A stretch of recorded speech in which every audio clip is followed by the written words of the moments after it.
Good morning, everyone. My name is David Souza Rodrigues. Today, I am here to present a research paper that investigates the walkability of the Alvalade neighborhood in Lisbon, Portugal, particularly focusing on the mobility patterns of children and teenagers as they navigate their daily routines of going to school. The paper aims to understand the extent to which walkability is incorporated into urban design and to identify which urban fabric characteristics favor walkability the most. The paper argues that walkability promotes sustainability and inclusivity, making it a safe and accessible place that guarantees quality of life. The location for this case study is in Alvalade, a zone in Lisbon, Portugal. This neighborhood was planned by the architect Faria da Costa. Although peripheral at the time, it is today an integral part of the city of Lisbon and one of its noblest areas. Alvalade arises during the consolidation regime of the Estado Novo and under the expansion policy of the city by Duarte Pacheco.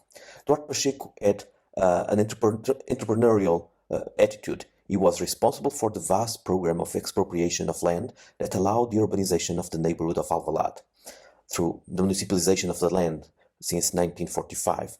The Alvalade plan is more or less 230 hectares, of which 218 result from the expropriation actions. Of the total space, 33 hectares were allocated to free spaces. The site of Alvalade, located on the outskirts of the city, was part of a campaign of expropriations of rural soils, and it was an ideal place to experiment and practice the principles of the modern movement. From the beginning, the site of Alvalade was considered a privileged territory for urban expansion due to its rural characteristics and vast expanse of land, which allowed to draw wide and more easily negotiable routes. Although most of the land was intended for agricultural use, as it is evident in this aerial photograph of Campo Pequeno in 1943, there were some isolated buildings that stood out, such as Quinta dos Lagares, Del Rey, and Corucheus Palace, which still exists today. The Alvalade neighborhood was built in the mid-20th century, from 1945 to 1970, as a low-cost housing for workers, but it is currently inhabited by the middle and upper classes. The neighborhood was structured around 8 cells, each cell considering the maximum limit of 500 meters away from the housing to the school located in its center. Each cell has a different urban morphology, with some being more permeable than others. And in Alvalade, a synthesis of different influences of the traditional city and of the modern movement was carried out. This neighborhood functioned as an experimental laboratory of housing solutions. The cells are basically neighborhood units. This is a concept created by the American sociologist and urbanist Clarence Arthur Perry in the 1930s, and the cells are structured from a central element, radiating from this central element that is the school. According to Perry's principle, the perimeter of the neighborhood unit is obtained by a circumference with a radius of 500 meters, the maximum distance a child would walk to school. And the urban principle he proposed provided for the coexistence of housing of various social categories, supported by equipment, schools, markets, etc. So during the preparatory work of the master plan of 1948, the layout of the main communication routes was defined, the boundaries of the land taking into account the new buildings, private initiative was proposed, and the Lisbon Master Plan of 1948 was a plan that pointed to this zoning, but with detailed plans for several different areas, including Alvalade. And the general intervention in Alvalade constituted, in addition to the aspects we have been listing, a laboratory for experimentation with proposals and principles characteristics of the modern movement, among which we highlight the development of the housing unit, introduction of neighborhood cells, and the strict separation of automobile and pedestrian traffic, and within the former, fast traffic and local access. In the neighborhood unit model, which the neighborhood unit within the neighborhood unit, the streets must be discontinuous, making it difficult for cars to pass through the center of the neighborhood, and this passing traffic was intentionally discouraged. The idea is to create a separation between fast vehicles and pedestrian-dominated residential areas. And so in our research, we present an agent-based model that we have constructed and programmed that investigates this walkability of the neighborhood in terms of its young people, particularly how children and teenagers attending schools locally move from their homes to school. And the research simulates the pedestrian movement by considering public space, pathways, roads, squares, etc., and estimating the distance to school in terms of time, and also it takes into account other amenities. So the input for the simulation were raster images of the points of interest obtained from OpenStreetMaps, and these maps were coded later, so the locations were easily identified by the simulation software. In this case, the color green is used to highlight the schools in the area.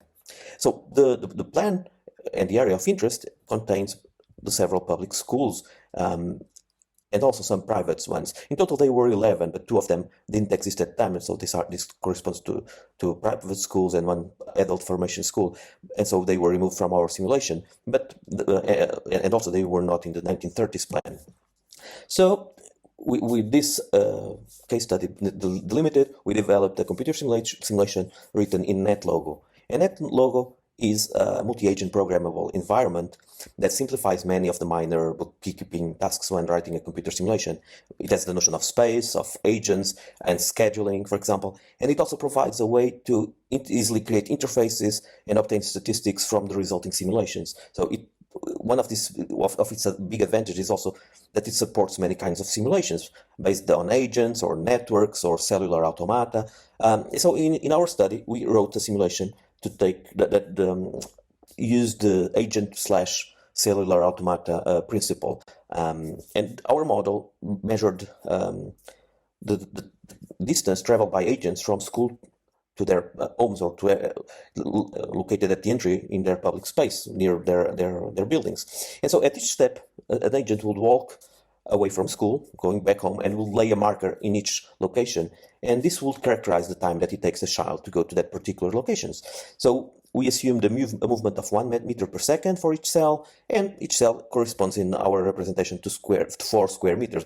A cell has 2 by 2 meters of side. So we obtained as an output a chronomap that basically depicts the distances of each public space to the closest school in terms of walking time. And in the area of interest, there are 3 types of schools. The first type covers levels 1 to 4, so children up to the age of 9. The second set of schools covers levels 5 to 9, and the third set covers levels 10 to 12.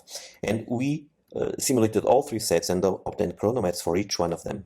And these maps are shown here, and they will give you the time to go to school from every location in the simulation. So here are some results. These are aggregated results of the simulations and are color-coded, so they can be easily understood. For example, in red we have the locations that are closer than 5 minutes.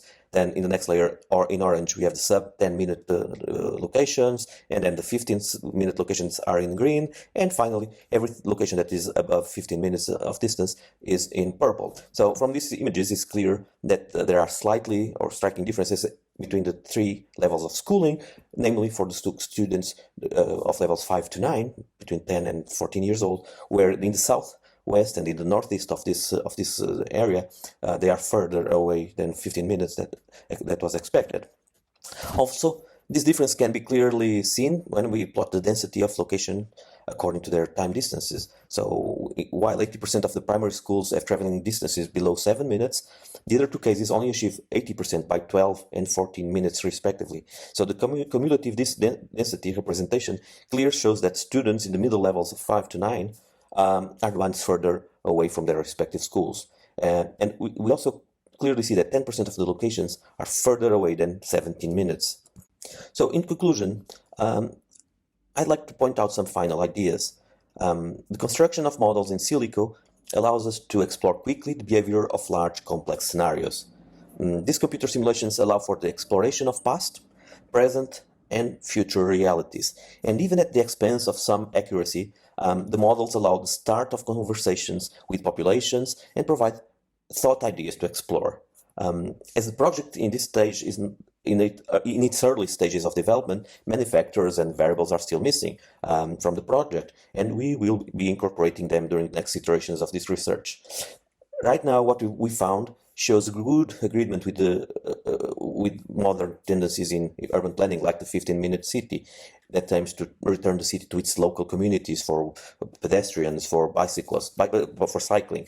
And for what we found is that this urban region, this plan of Alvalade neighborhood, that is now 8 years old, still holds very well in these new ways of thinking, attesting for the quality of the work that was done in the past.